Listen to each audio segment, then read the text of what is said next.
Hi, and welcome to the second video I am making based on the book I wrote, Women Must Save the World, A Call to Action. And in the first video, I talked about a lot of the problems and concerns that the world in general is facing. Things like global warming, wars, fires, etc. In this video, I want to explain or talk a little bit about how we got into this situation. Okay, first thing is that for thousands and thousands of years, the world has been led by the patriarchy. And in a patriarchal society, men tend to have the power and control, and women generally are excluded from power and control. And, since the cavemen and hunter-gatherer stages, certainly things have changed. And women do have much more power and influence. However, looking at the world, 90% of large companies are controlled or have CEOs as men. And the same thing is true in most countries. Most countries, especially those that have economic power and influence, are controlled by men. And, I'm talking about the United States, China, Russia. Okay, that being said, in a patriarchal culture, it tends to demonstrate and be ruled by masculine types of skills and behavior.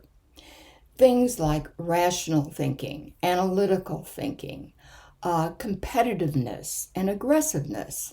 And we certainly see this today in both government and in companies. It's kind of, in companies, a dog-eat-dog world. And when we look around the world, we see the aggressiveness of some countries, either invading another country or in some other cases, talking about annihilating another country. So that's not to say that the patriarchy has done much good, and we've benefited much in the world since those early days. We have so many, since the Industrial Revolution, so many, good services and products that make our lives much easier. And one other thing that occurred, before World War I, Darwinism and social Darwinism became kind of accepted, especially beginning in Europe. And that basically, Darwinism said that the struggle between people and nations is natural. And therefore, when we see, struggles, i.e. wars happening, it's just a natural phenomena. And that Darwinism became pretty much accepted in many parts of the world.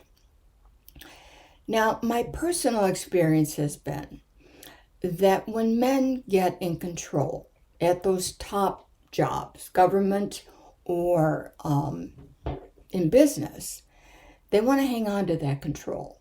They don't want to give up. And they may even believe they are the best person to lead their country or their company. And that terrible things will happen if they don't stay in power. Whatever the reason, it tends to make them very aggressive, very competitive, and it's, just stay on top, kill the other company or the other person who is trying to take over your position. But the other thing I feel right now is patriarchal leadership, thousands and thousands of years. It's time to try a new leadership, and I call that female leadership, feminine leadership. And I'm not just talking about, feminine skills. I'm talking about balance skills, a balance of analytical thinking, rational thinking, combined with intuition, creativity, compassion, collaboration, and holistic thinking.